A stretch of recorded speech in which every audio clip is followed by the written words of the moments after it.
Good morning, fabulous people. Hope you are absolutely energized and excited for Thursday. Yay!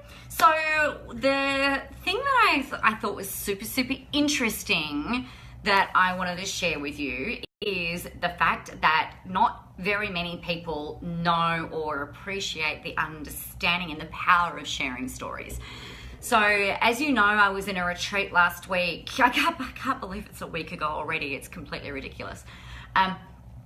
We're away on a retreat, and one of the amazing things about being in a room with 10 or 11 other women, like-minded women who are all experts in their field, they're all motivated, they're all inspiring, they've all got stuff, right? We've all got stuff.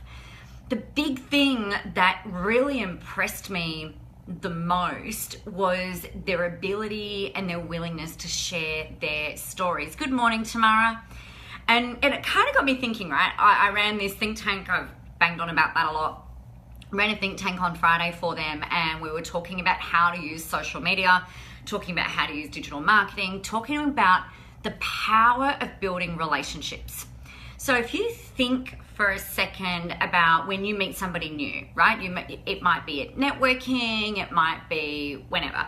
You're looking for ways to create connection. So we're looking for common links, we're looking for common ground, whether it's around children, animals, health, lifestyle. We don't generally talk politics or religion because that can kind of get a little scary and, confrontational, particularly if you've just first met someone.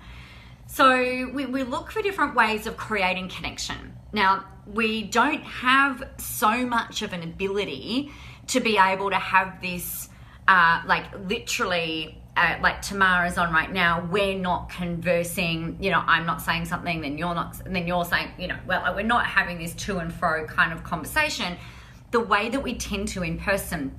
So one of the things that I thought was really interesting though was around hearing the stories around what some of these women have gone through, their wins, their challenges and stuff like that, and just going, wow, you know what?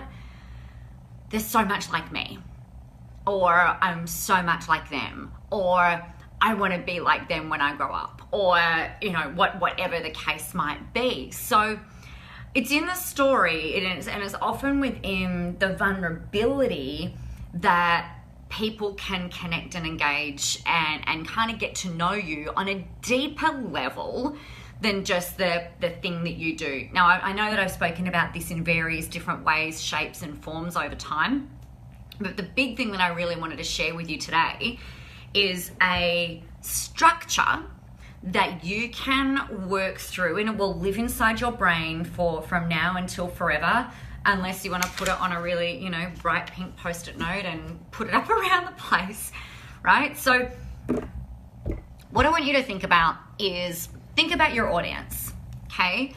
And think about what is one of their big problems and the big problem that's kind of like rippling through everything. So one of the things that I know, for example, is that we've got the big problems around, I'm not generating enough leads and yada, yada. And I know that is a big problem, but really what does that mean? It means that people aren't necessarily making the money they want to make. And what does that mean? It means that they don't have the freedom that they want. It means they don't have the choice that they want. It means that they're not making the money that they want. It means that good morning, Helen.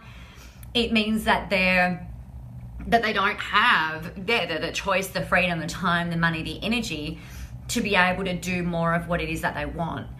And so what I would think about is, all right, well, if I know that about my audience, so what stories could I tell to help kind of bring them through? Hey, Nicole, great to see you. So, I want to talk about that today though. I want to have a look at, I know the fear of failure is really a really universal issue, right? And so the story that I might tell around this. Now, before I do that, the structure that I want you to be having, you write this down, point 1 is where I was. Point 2 is what I did. And then point 3 is where I am now. I find it easy to write stuff down even when I'm facilitating. It's really hilarious. So the fear of failure, where I was, what I did, where I am now. So if I was going to tell a story around the fear of failure, now you want to make this story, when you're telling this story, you want to make it real. It's got to be a true account from you. Otherwise it becomes manipulation. Okay. And that's not okay.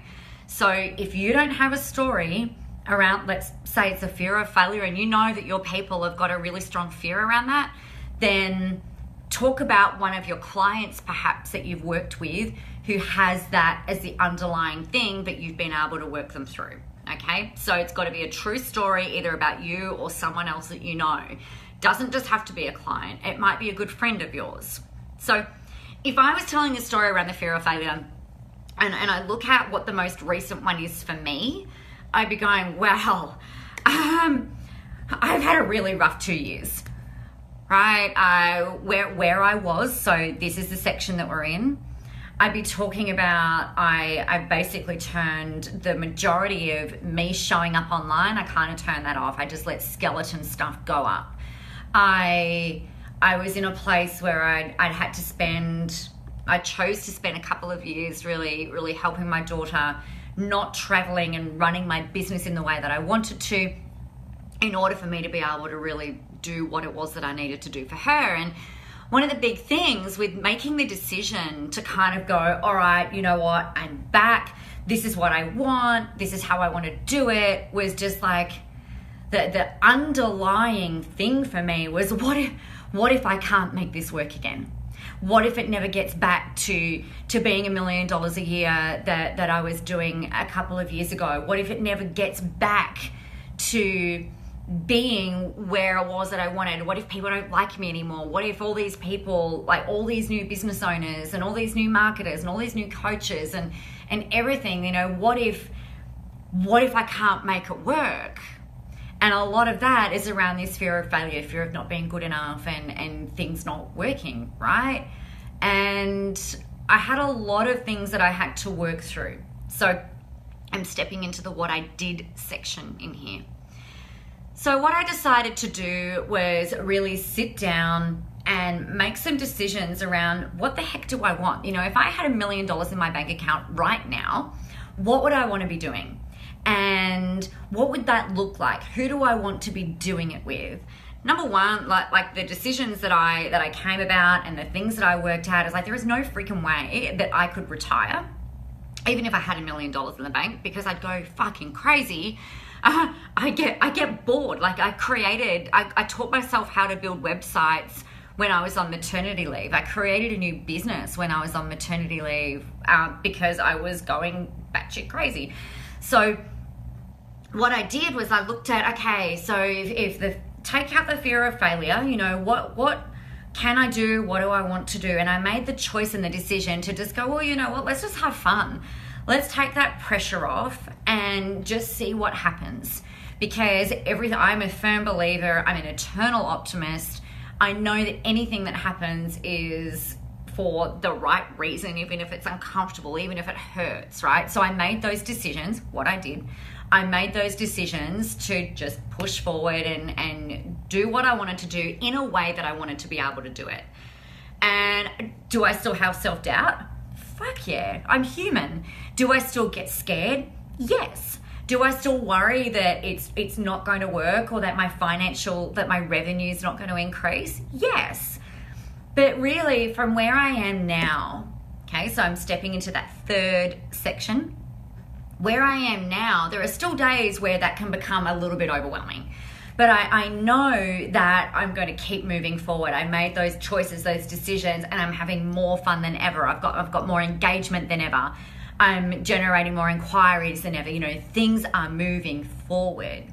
And yep, sometimes that fear of failure kind of like sneaks up and stabs me in the chest, and it feels like I've got a freaking like a B-double truck sitting on my chest, and then I need to do what I need to do and work through and move forward.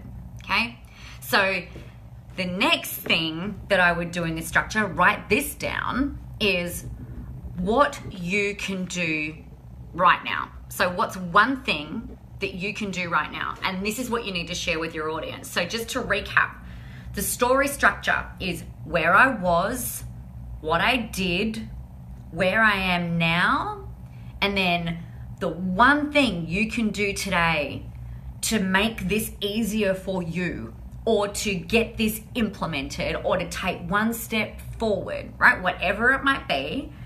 So the one thing that I'd say to you guys is to go, all right, well, that fear of failure can often be overwhelming and it can feel like you've got a bee double sitting on your chest. Your job in that moment is to come back to, and you can just ask yourself this question: if I had $1 million in the bank, what would I be doing and how would I want to be doing it? And then go take one step towards doing that. If you've got $1 million in the bank, that's awesome. Well done. What would you do if you had $100 million in the bank? Okay, so the story structure, whenever you're online telling stories, if you're writing, if you're doing a video, if you're blogging, I've found that having those 3 steps and then giving people one thing to do, it's always just here. So the way that I hack that, or the way that I did hack that, is I literally had a piece of paper. It's not even a piece of paper, I'm telling you lies.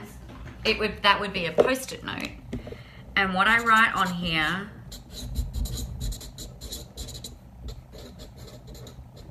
I'm writing, this is one that I did not prepare earlier.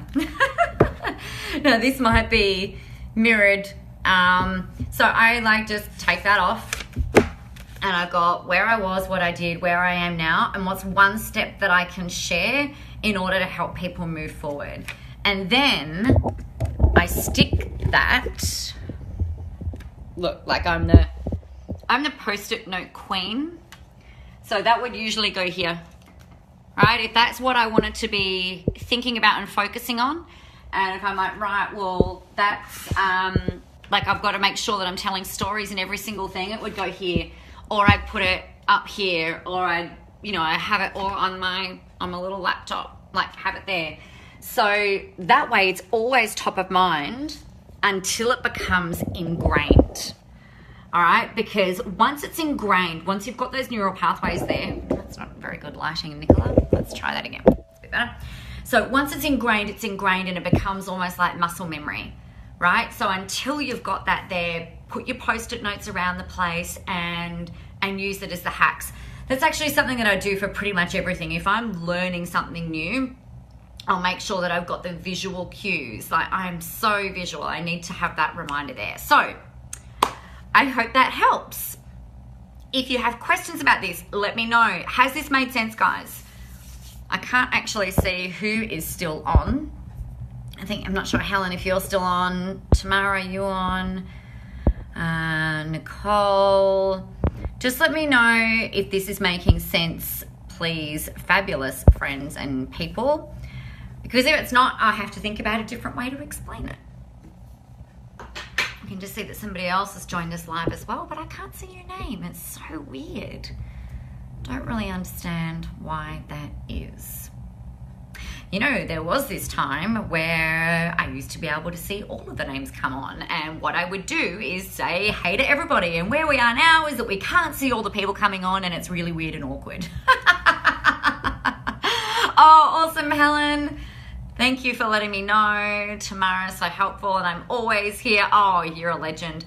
Excellent. Okay, cool. Brilliant. So go forth and conquer. Tell your stories. Practice saying them out loud. All right, it makes it so much easier to really embed that that structure, neural pathways. Tamara, exactly. So use that structure, follow that through, and then it'll just become second nature, and it'll feel really natural, the same as lots of other things. So have a beautiful and amazing Thursday. I'm off to Melbourne today to help a corporate client of mine deal with the too many leads that they have, which is a great problem to have, and help them with a grand opening. So I'm really looking forward to that. I will see you tomorrow for Celebration Friday. So Guys, bring your celebrations. What are your wins? What are you celebrating? What has been the most amazing, awesomest thing that you've had off the back of this week? And what are your biggest insights? I'll be sharing mine. We will be probably, good morning, James. We'll probably be coming to you live from the airport because apparently that's my most favorite place to hang out these days. All right, have a great Thursday. Take care, stay warm, and I'll talk to you tomorrow. Bye.